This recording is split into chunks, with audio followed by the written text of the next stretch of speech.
చెప్పడన్నా జగన్మోహన్ రెడ్డి సభకి లక్షలాది మంది జనం వచ్చారు. ఏంటంటారు అసలు కారణం?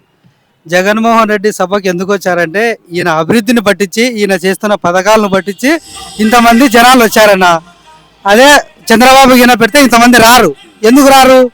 మంచిని గుర్తించారు కాబట్టి జగన్ గారి దగ్గరికి వచ్చారు. చంద్రబాబు ఏం చేయలేదు.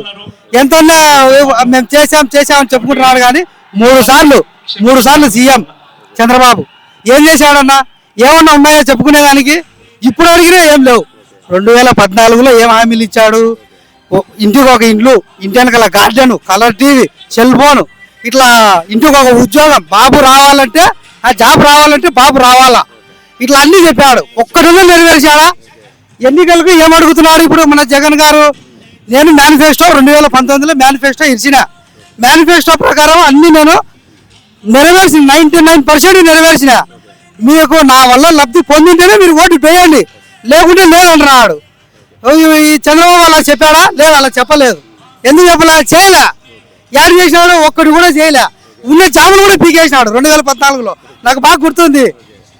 ముఖ్యంగా చెప్పండి, ఏదైతే పులివెందుల కాన్స్టిట్యూన్సీ అవినాష్ రెడ్డి గారు ఉన్నారో అక్కడ ప్రజా దర్బారు పెట్టి సేవలు చేస్తా ఉన్నారు. మీ ఎంపీగా ఉన్నారు. ఎలా ఉంది ఆయన పనితీరు? ఆయన పనితీరు బాగుంది, బ్రహ్మాండంగా ఉంది. ఆయన తప్పలు పట్టేదానికే లేదు. ముఖ్యంగా మరి సునీతమ్మ గారు కావచ్చు, అవినాష్ మీద ఎన్నో విమర్శలు చేస్తా ఉంది.